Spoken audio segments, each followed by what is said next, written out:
Hello guys, welcome to knowledge decoder. तो चलो अपन सेशन शुरू करते हैं। क्वेश्चन है the time required for attaining a certain degree of consolidation of clay is proportional to. इसको फॉर्मूला याद है, वो क्वेश्चन करके निकल लेगा। टीवी बराबर CV into T by D square. In the question it is being asked about the time required for attaining certain degree of consolidation, talking about time. तो time जो कैलकुलेट कीजिएगा क्या हो जाएगा, TV into d square upon cv, that would be your t. The t is directly proportional to d square. Okay, t is directly proportional to d square and inversely proportional to cv. ठीक है, directly proportional to d square inversely proportional to cv. It's okay. Now the next question. Which of the following gives the correct decreasing order of the density of a soil sample? Saturated, submerged, wet, dry. क्या पूछा? Decreasing order तो घटते क्रम सबसे ज्यादा जो density होगा उसका पहले बात करनी है। सबसे ज्यादा डेंसिटी होगा सैचुरेटेड का, सबसे ज्यादा डेंसिटी सैचुरेटेड का होगा, ठीक है। और सबसे कम डेंसिटी जो होता है वो सबमर्ज्ड का होता है, याद रखिएगा, ठीक है। सबमर्ज्ड का सबसे कम होता है। इस ऑप्शन में देखो सैचुरेटेड, वेट, ड्राई, सबमर्ज्ड का सबसे कम होता है। A clear dry sand sample is tested in a direct shear test. The normal stress and the shear stress at failure are both equal. ठीक है। The angle of shearing stress of the sand will be. Overall ये पूछा जा रहा है आपसे, shearing resistance सबसे पूछा जा रहा है, ठीक है। फाइव की बात करो, फॉर्मूला लगा दो, टॉ बराबर सिग्मा 10 प्लस सी, टॉ बराबर सिग्मा 10 प्लस सी लगा दो। टॉ और जो आपका shear stress है डाटा इक्वल 120 है, 120 पुट कर देना, सी तो जीरो हो जाएगा, यहाँ से फाइव निकाल लोगे आप आराम से, कोई दिक्कत वाली बात नहीं। यही फॉर्मूला यूज करना, टॉ बराबर sigma 10 plus c. Now the next question, the compressive stress in concrete for design process based on partial factor of safety 1.5 लेते हो, स्टील का 1.15 लेते हो। Initial cross sectional area of clay sample was इतना है, failure strain was इतना, in unconfined compression the corrected area of the sample at failure, AC की बात कर रहा है। तो AC बराबर क्या होता था, AC बराबर A0 बाय 1 माइनस ई, यही फॉर्मूला होता था।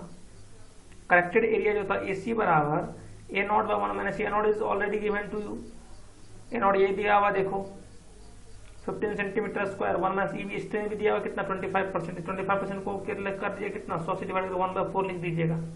When you will put all this value in this question, in this equation you will get your AC। Formula आपको याद रखना है, AC बराबर A0 बाय 1 माइनस ई।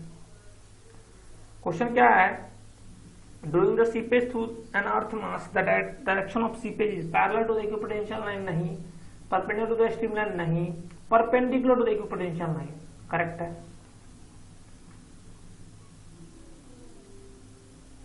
और देखते हैं अपन question, for sampling natural sands and other soft and wet soil. क्या है, natural sand other soft and wet soil है, तो कौन सा आप सुटेबल सैंपलर यूज करोगे, open drive, thin wall tube sampler, standard split spoon sampler, satisfactory piston sampler, rotary sample. जब अगर बात करें natural sand other soft and wet soil हो तब भैया हम पिस्टन सैंपलर की बात करते हैं, ठीक है। हार्ड कोहेसिव सॉइल सब रहे तब लोग रोटरी सैंपलर की बात करते हैं। तो याद रखना, for natural sand other soft and wet soil we would be using stationary piston sampler. A sample of clay and a sample of a sand have the same specific gravity and void ratio. Their permeability would differ because their porosity would be different, their degrees of saturation would be different, their density would be different, the size ranges of their voids would be different. Correct option D. Now next question, in a saturated clay layer undergoing consolidation with single drainage at its top, single drainage at its top से बाहर निकल रहा है पानी, पोर water pressure है जो कि maximum कहाँ बिलो पे होगा, जहाँ पानी है वही ना होगा पोर, जहाँ पानी निकल गया तो वहाँ पोर वाटर प्रेशर थोड़े होगा, जहाँ पानी होगा वहाँ पोर वाटर प्रेशर होगा, नीचे में नहीं निकल रहा तो नीचे में होगा मैक्सिमम। क्वेश्चन क्या है, saturated clay stratum of thickness 10 metre bonded on top and bottom by medium coarse sand layer. ऊपर में भी कोर्स सैंड लेयर, नीचे में भी कोर्स सैंड, मतलब इधर भी पानी जा सकता है इधर भी पानी जा सकता है, मतलब डबल ड्रेनेज की बात कर रहा है। क्वेश्चन देख के समझ लेना किसकी बात कर रहा है, ये डबल ड्रेनेज की बात कर रहा है, ठीक है। Has a coefficient of consolidation CV is given if this stratum is subjected to loading likely to undergo 50% of consolidation each.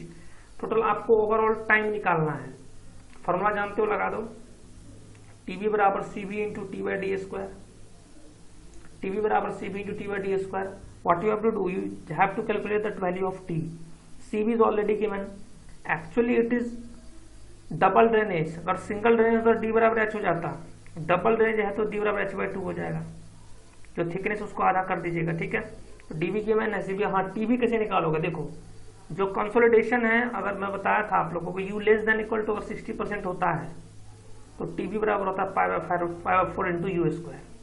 यहाँ 50% है, तो टीबी बराबर pi by 4 into U square करना है, तो मतलब पाई बाई 4 इंटू यू का 5 कितना 50% है ना, तो 50 रुपये 100 का होल स्क्वायर कर देना. ठीक है, इसको यहाँ वैल्यू पुट करोगे, आपको सब पता है, टीवी पता है, डी स्क्वायर पता है, सीबी पता है, you can calculate value of T. ठीक है, चलो आगे क्वेश्चन देखते हैं. Which of the following parameters can be used to estimate the angle of internal friction of sandy soil? Angle of internal friction of sandy soil. ठीक है, particle size, roughness of particle, particle size distribution, density index. Density index हम लोग ये चीज कर सकते हैं. क्या question, factor of safety of an infinite slope in a sand deposit found to be इतना. फैक्टर ऑफ सेफ्टी गिवन है, the angle of shearing resistance of the sand is 5 given है, average slope of sand deposit given है. Factor of safety बराबर 10 5.10 beta use कर लो, simple. Factor of safety देखो given है आपको, angle of sharing 10 5 भी given है आपको, यहाँ से 10 बीटा आराम से निकाल ले जाओगे, कोई दिक्कत वाली बात नहीं है. चलिए क्वेश्चन का आंसर बताइए जल्दी से. For sandy soil the angle of internal friction is 30 degree. Angle of internal friction is 30 degree. If the major principal stress is 50 kN/m failure then the corresponding minor principal stress. मतलब overall समझ लो, आपको 5 given है, sigma 1 given है, sigma 3 पूछ रहा है. Sigma 1 बराबर sigma 3 10 square 45 plus 5/2 plus 2c10 45 plus 5/2. Formula का नाम सुने होंगे, सब जानते भी होंगे. सिग्मा 1 बराबर sigma 3 10 square 45 plus 5/2 plus 2c10 45 plus 5/2. आप किसकी बात कर रहा है, सैंडी सॉइल के. तो ये तो टर्म जीरो हो जाएगा, कोहेजन जीरो हो जाएगा, मतलब you would be getting this. Sigma 1 बराबर सिग्मा 3 10 स्क्वायर 45 प्लस 5/2. देखो sigma 1 is already given, major principal stress is 50 kN/m². ये गिवन है आपको, 5 भी गिवन है, तो यहाँ से आप सिग्मा 3 आराम से कैलकुलेट कर लोगे, कोई दिक्कत वाली बात तो नहीं है. ठीक है, चलो नेक्स्ट क्वेश्चन करते हैं अपन. द मेन रिइंफोर्समेंट जो है उसका बार का जो 10 mm बार है उसके लिए 10 सेंटीमीटर स्पेसिंग है. The desired to replace 10 mm bar by 12 mm bar, then the spacing of 12 mm bar should be. तो एक चीज मैं बताया था आपको, स्पेसिंग जो होता है वो डायरेक्टली प्रोपोर्शनल डी स्क्वायर. ऐसे स्पेसिंग डी हेड आया है, S directly proportional D square, मतलब S1/S2 बराबर D1 square upon D2 square. S1 कितना है स्पेसिंग स्टार्टिंग का 10 सेंटीमीटर, 10 सेंटीमीटर ऊपर लिखोगे. S2 आपको निकालना है, आई थिंक हाँ 12 mm के लिए S2 निकालना है आपको. D1 कितना है 10 सेंटीमीटर करस्पॉन्डिंग कितना था जी, हाँ 10 mm बार है, तो 10 स्क्वायर. ठीक है, बट है D2 कितना है भैया, D2 कितना जैसे बताओ 12 mm बार, तो 12 स्क्वायर कर लोगे. ठीक है, तो यहाँ से आप आराम से ये S आराम से निकाल सकते हो, कोई दिक्कत वाली बात नहीं है. ठीक है, अगला क्वेश्चन चलिए. The side face reinforcement if required in a T-beam will be 0.1% of the wave area, 0.15% of the wave area, 0.2%, 0.3% of wave area depending upon wave area, depending upon the breadth of the wave, half the longitudinal reinforcement. देखो 0.1% of the wave area होता है. क्या होता है 0.1% of the wave area. ठीक है, चलिए next question चलते हैं अपन. The minimum clear cover to the main steel bar slab beam column and footing. देखो ऐसे अगर याद रखो तो बीम के लिए 25 होता है, स्लैब के लिए 20 होता है, कॉलम के लिए 40 होता है, फुटिंग के लिए वही 75 के आसपास होता है. इसे देखो ये 10 15, देखो स्लैब के लिए 10 बोल रहा है तो होना ही नहीं है यार. ये देखो स्लैब के लिए 15 बोल रहा है, बीम के लिए 25 बोल रहा है, कॉलम के लिए 40, फुटिंग के लिए बोल रहा है. ये चीज देखो, ये स्लैब के लिए 20 बोल रहा है, बीम के लिए 25 बोल रहा है, कॉलम के लिए 30 बोल रहा है, ये भी नहीं होगा. ठीक है, जो मोस्ट अप्रोप्रिएट आंसर जो लग रहा है वो बी मेरे को लग रहा है. ठीक है, स्लैब के लिए 20, बीम के लिए 25, कॉलम के लिए 40, फुटिंग के लिए 75. ठीक है, इस क्वेश्चन का आंसर दी जल्दी से सब लोग. Creep strains are cause due to dead load only. सही बात है, यही करेक्ट आंसर हो जाएगा इसका. अब क्वेश्चन देखते हैं अपन. Due to shrinkage stresses simply solid beam having reinforcement only at the bottom tends to deflect. अगर श्रिंक कर रहा है तो क्या हो जाएगा, बॉटम डाउनवर्ड जाएगा बाबू। क्या क्वेश्चन देखते हैं अपन। Normally pre stress wires are arranged in the upper part of the beam. देखो प्री स्ट्रेस वायर कहाँ डालते हो, बॉटम में डालते हो। क्यों डालते हो, lower part of the beam क्यों डालते हो, इधर ही टेंशन जनरेट होता है, क्योंकि इधर ही क्या होता है बाबू, टेंशन जनरेट होता है। समझ रहे हो बात, ठीक है। अब समझो, normally pre stressing wires are arranged in the lower part of the beam, ठीक है। अब चलो अगला क्वेश्चन।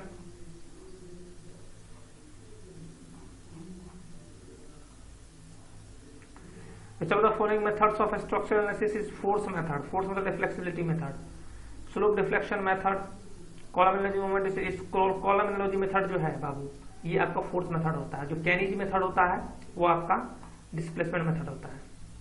फोर्स मेथड तो समझते हो ना, फोर्स मेथड मतलब ये होता है कि फोर्स अननोन होगा। डिस्प्लेसमेंट मतलब वो क्या होगा कि डिस्प्लेसमेंट अननोन होता है। The purpose of lateral ties in short RCC column is to avoid buckling of longitudinal bar. सही बात है, यही तो होता है मेन, ठीक है। चलो नेक्स्ट क्वेश्चन देख लेते हैं अपन जल्दी से। विच of the following methods of structure analysis is a displacement method? कौन सा हमारा डिस्प्लेसमेंट मेथड का बात कर रहा है? Three moment equation, column analogy method, moment distribution method. ये क्या हो जाएगा, आप बोल सकते हो उसको क्या हमारा डिस्प्लेसमेंट मेथड। डिस्प्लेसमेंट मेथड को स्टीफनेस मेथड भी बोला जाता है। डिस्प्लेसमेंट मेथड को स्टीफनेस मेथड भी बोला जाता है, याद रखिएगा। और फोर्स मेथड को फ्लेक्सिबिलिटी मेथड भी बोला जाता है।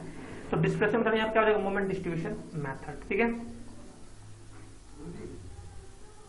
ठीक है, which of the following truss members the stress depends upon whether the load is moving on top और बॉटम आउट। एक्चुअली ये डिपेंड करेगा डायगोनल पे, ठीक है। देखो क्या है क्वेश्चन में, in the displacement method of structural analysis the basic unknowns are. Actually displacement method है तो डिस्प्लेसमेंट अननोन होगा, फोर्स मेथड होगा तो फोर्स अननोन होगा। क्लियर है। A cantilever sheet pile derives its stability from lateral resistance of soil। सही बात है। जो कैंटिलीवर सीट पाइल होता है बाबू, जो कैंटिलीवर सीट पाइल होता है वो derives stability from lateral resistance of soils करता है। Question, maximum bending moment due to train of wheel loads on a simply solid girder always occurs at the centre of the span, always occurs under wheel load, always occurs under wheel load हो जाएगा correct answer, ठीक है। The deformation of a spring produced by unit load is, actually you must be knowing यहाँ बराबर kx होता है। क्या बोल रहा है, the deformation of a spring produced by unit load, load 1 हो गया, x पूछ रहा था, x बराबर क्या हो जाएगा 1/k। तो k को बोलते हैं स्टीफनेस, 1/k को बोलते हैं फ्लेक्सिबिलिटी, याद रखना। k को बोलते हैं स्टीफनेस, 1/k को क्या बोल देते हैं बता दो, 1/k को क्या बोलते हैं फ्लेक्सिबिलिटी, ठीक है। और बताओ इस क्वेश्चन का आंसर बताओ सब लोग जल्दी है। How is the temporary hardness of water removed? Simply boiling, lime and soda process, your light process by aeration। Simple क्या कर दोगे बाबू, बॉइलिंग से करोगे तो आपका ये आराम से निकल जाएगा, ठीक है। चलिए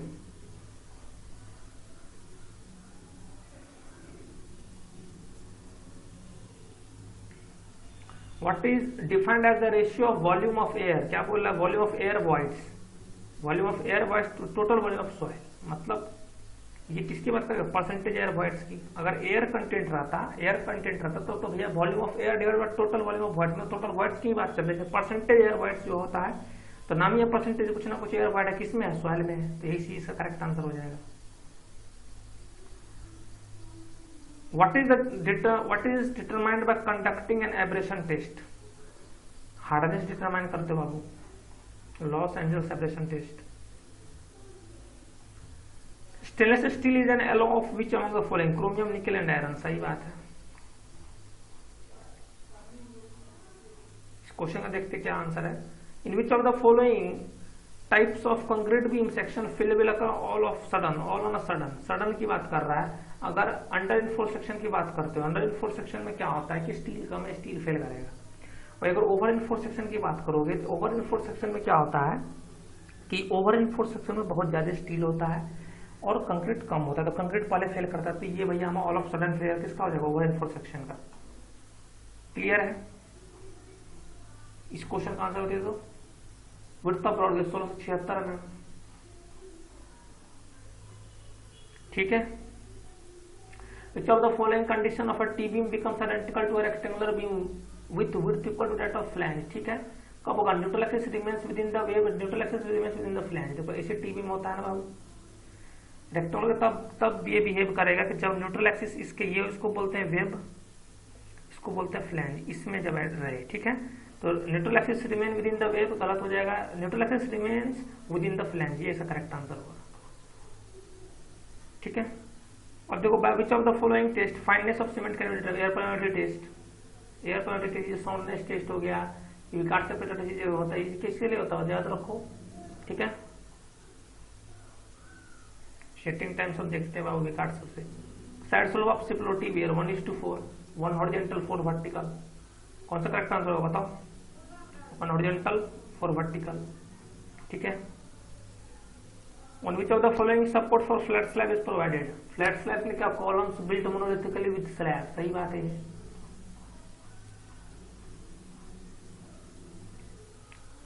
Among the following, in which type of canal flow occurs only when there is a rise of flow in the river? Inundation canal हो जाएगा, ठीक है। रिज canal को बोलते हैं water set canal, side slope का जो कंटूर परपेंडिकुलर होता है, ठीक है। Which of the following is a step used for changing the direction of a stair? Which of the following is a step used? Step को use किया जाता है for changing the direction of a stair? Flight, nosing, landing, winder हो जाएगा। एक question और है, in water supply scheme for what purpose aeration is carried out? भैया रिमूव टेस्ट एंड ऑर्डर, जो मेन पर्पस है इसका क्या हो जाएगा बताओ, रिमूव टेस्ट एंड ऑर्डर, ठीक है। What is the floor area ratio? Actually हम लोग पहले भी क्वेश्चन कर चुके हैं, the ratio of total floor area on floors to plinth area, ऐसा ही लग रहा है, ये नहीं होगा। Ratio of total floor area on all floors to the plinth area, सही बात है, ठीक है। आप चलिए एक क्वेश्चन ये और है, ठीक है। क्या क्वेश्चन में, what is the disadvantage of centrifugal pump compare with reciprocating pump? तो सेंट्रीफ्यूगल पंप में जरा प्राइमिंग रिक्वायर्ड होता है बाबू, सेंट्रीफ्यूगल पंप में आपको प्राइमिंग रिक्वायर्ड होता है, ठीक है, ठीक है। तो चलो आज का वीडियो इतना रखते हैं, साइनिंग ऑफ। अगर मजा आगा तो लाइक कर देना, चैनल को सब्सक्राइब कर लेना, और अपन इस तरह से 1000 क्वेश्चन का सीरीज खत्म हो गया, प्लेलिस्ट में चले जाना, और ये 5000 क्वेश्चन का मोर सीरीज चल रहा है, ठीक है। चलो okay, stay safe stay happy, okay bye. और जो ये जो कैंपेन चल रहा है ना बाबू, ये कैंपेन में सब जाकर ट्वीट करो, मतलब धुआं कर दो एकदम, जो है ना बाढ़ ला दो ट्विटर पे, ठीक है। ये इसे नहीं सुनने वाले भैया, ये खाली इनको बस मतलब रहता है हिंदू मुसलमान, ठीक है सर आप मंदिर बना दो कोई दिक्कत नहीं है, मस्जिद बना दो कोई चक्कर नहीं है, ठीक है। खाने को भी तो दे दो,